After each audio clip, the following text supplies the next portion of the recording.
Efésios 1:3 diz: bendito seja o Deus e Pai do nosso Senhor Jesus Cristo, que nos abençoou. Tempo verbal aqui não é futuro, falar sobre algo que já aconteceu. Bendito seja o Deus e Pai de nosso Senhor Jesus Cristo, que nos abençoou com todas as bênçãos espirituais nas regiões celestiais. Deus não vai te abençoar, Deus já te abençoou. Eu vou falar de novo, alguém vai pegar aqui. O Senhor já te abençoou nas regiões celestiais em Cristo Jesus.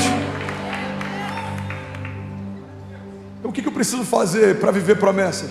Você precisa tomar posse das realidades dos céus e trazer isso para as realidades ao seu redor.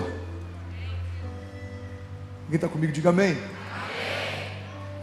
Toda promessa que o Senhor faz, Ele tem a intenção de cumprir. Toda promessa que o Senhor faz, no céu já se cumpriu. Toda promessa que o Senhor faz, está aguardando um posicionamento seu para se cumprir. Então a gente tem que parar de dar desculpas para o não cumprimento de algumas promessas e entender que a ausência do nosso posicionamento é o motivo pelo qual não estamos usufruindo de algumas delas. Se Deus falou, você vai ser um avivalista que vai tocar a sua geração, eu vou usar você como uma voz para estádios. Você não abre uma Bíblia, você não mergulha na palavra, você não serve uma igreja, você não serve a liderança ou a visão de alguém, você não participa do corpo de Cristo, você não se envolve, irmão. Não acredite que um dia você vai acordar e alguém vai falar, ei, vamos lá, tem um estádio te esperando. Não vai acontecer do nada. Por quê? Porque a promessa que o Senhor te fez está aguardando o posicionamento que só você pode dar. Posicionamento gera milagres. Alguém está comigo? Diga amém. Fala para quem está do seu lado, me ajuda a pregar. Fala, posicionamento gera milagres. Vocês estão felizes ainda? E o Johnson ele diz o seguinte, ainda bem que eu vi Jesus. A fé tem duas partes. A primeira é a convicção da existência de Deus, embora até o diabo tenha essa convicção. A fé tem duas partes. A primeira é a convicção da existência de Deus, embora essa convicção até o diabo tenha. A segunda parte é a confiança na sua natureza. Igreja, olha para mim.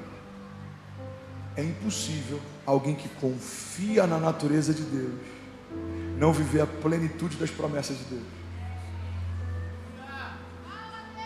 O que é confiança? Confiança é não ter todas as minhas perguntas respondidas e ainda assim descansar na certeza de que aquele que me prometeu é fiel para cumprir, na certeza de que Ele sabe o que é melhor para mim, na certeza de que coisas fogem do meu controle, mas nada foge do controle dEle, na certeza de que os meus planos são como esterco comparado aos planos de Deus, na certeza de que os meus pensamentos não são mais altos que os pensamentos dEle, que os meus planos não são melhores que os planos dEle. Alguém está comigo? Diga amém. A fé é dividida em duas partes, igreja. A primeira, a convicção da existência de Deus, e a segunda, a confiança na sua natureza. Eu sei que Deus é bom, eu descanso na bondade dEle. Eu sei que Deus é fiel, eu descanso na fidelidade dEle. Eu sei que Deus não é homem para que minta, nem filho do homem para que se arrependa. Então eu descanso na verdade dEle. Eu sei que Deus é generoso, eu descanso na generosidade dEle.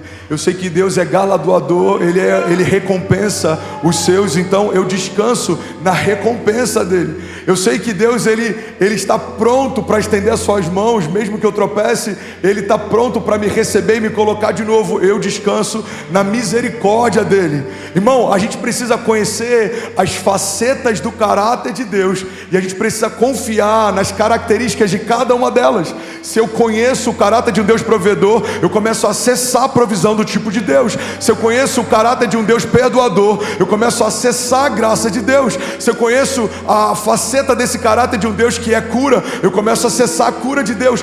todas as facetas do caráter de Deus que a gente não conhece são exatamente aquelas que a gente não usufrui. E é por isso que é possível um crente em Jesus, que vai para a glória, que vai morar nos céus, ter conhecido o Deus da salvação, mas fechar o seu coração para o Deus da provisão, por exemplo, ter uma vida miserável e escassa na terra, embora pela misericórdia e pela graça vai morar com Jesus nos céus. Alguém está comigo? Diga amém.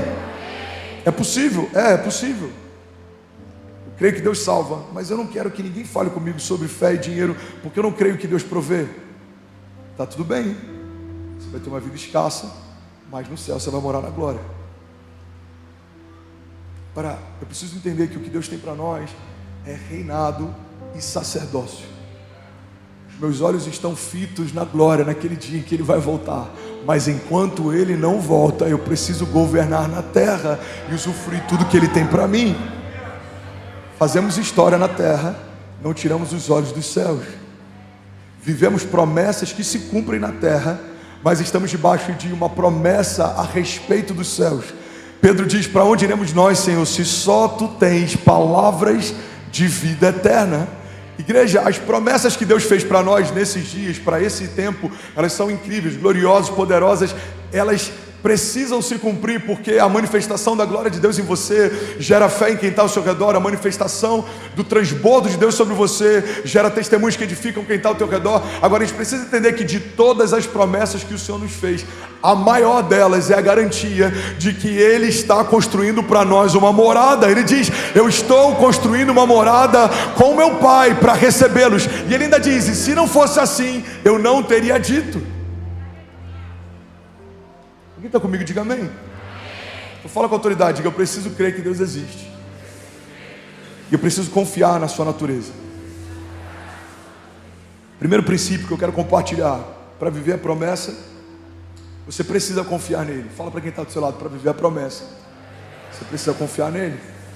Jeremias 17:7 diz: bendito o homem que confia no Senhor e cuja confiança é o Senhor, porque será como uma árvore plantada junto às águas, que estende as suas raízes para o ribeiro, e não receia quando vem o calor, mas a sua folha fica verde, e no ano da sequidão não se fadiga, nem deixa de dar fruto. Alguém pode dizer glória a Deus por isso?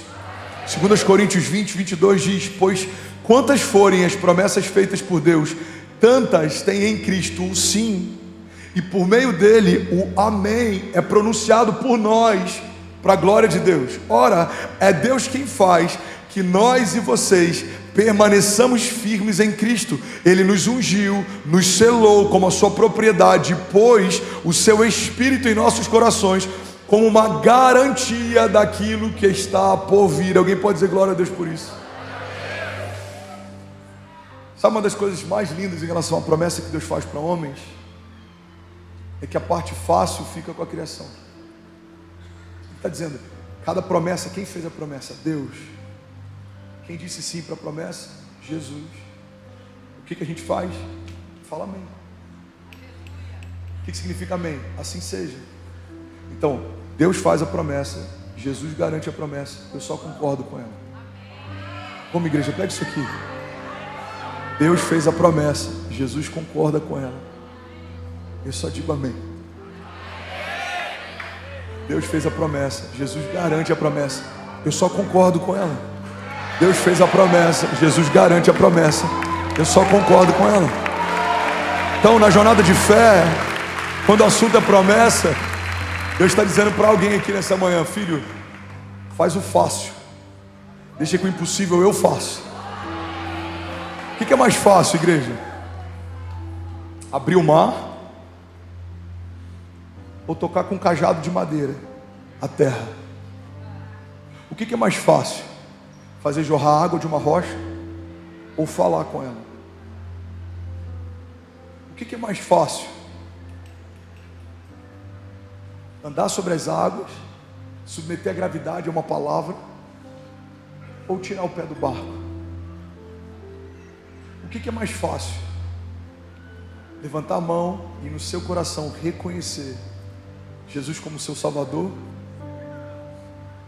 ou se tornar carne, apesar de ser verbo, se despir de toda a glória, e mesmo sendo unigênito, morrer numa cruz e sangrar por aquilo que criou, para ter de volta o que era seu.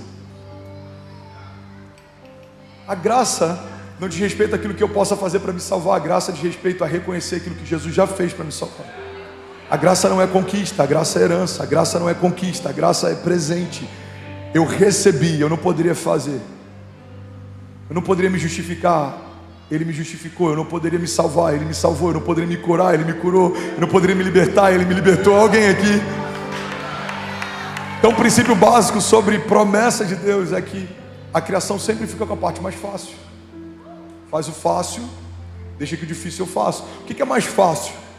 Pegar sua família, botar no avião e mudar de geografia, ou criar um avivamento e liberar um mover que está tocando dezenas de milhares de pessoas em um ano num lugar improvável.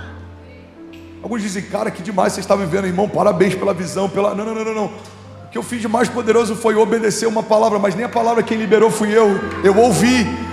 Deus falou, eu ouvi. Ele pediu, eu fiz. Ele começou a fazer por um posicionamento. Irmão, guarda isso. A Bíblia diz que eu plantei, Apolo regou, mas foi Deus quem deu o crescimento. Eu plantei, Apolo regou, mas foi Deus quem deu o crescimento. Existe um princípio básico na jornada de fé: o Senhor não vai fazer crescer a semente que você não plantou. O Senhor não vai fazer crescer a semente que você não plantou. Quem faz crescer é Ele, mas quem precisa plantar é você, irmão. E olha que louco isso. É por isso que começa nele, se sustenta nele e termina nele. Alguém está aqui comigo? Diga amém. Já entendi. Eu tenho que semear, é o Senhor que faz crescer. Mas sabe quem te dá a semente? É o Senhor. A Bíblia diz que Ele é o que dá a semente ao que semeia. Começa nele, você não tinha nada, Ele te deu semente. Se você não retém, entrega, Ele faz crescer a semente. Então, em Deus, irmão, o que eu preciso fazer? Não fui eu que prometi, foi Ele que prometeu. Eu só preciso ouvir e obedecer.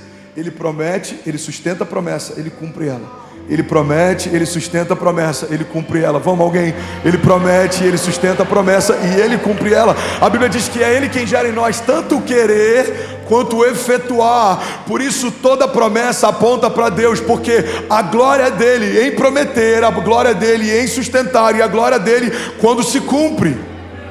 Começa nele, se mantém nele e termina dele, porque dele, para ele, por ele são todas as coisas. Alguém comigo aqui, diga amém. Tudo bem? Você acabou agora de assistir um vídeo. Se você ainda não está inscrito, já se inscreve também no nosso canal, ativa esse sininho aqui embaixo de notificação e toda vez que eu fizer uma live ou estiver transmitindo uma mensagem ao vivo, você vai ser um dos primeiros a saber. Mas eu deixei mais 2 indicações aqui que eu espero que façam muito sentido para você, então já aproveita e clica para assistir a próxima mensagem, beleza? Seja bem-vindo ao time de incendiários e eu espero de verdade que essas mensagens mudem a sua vida como elas têm mudado a minha também. Até a próxima, valeu!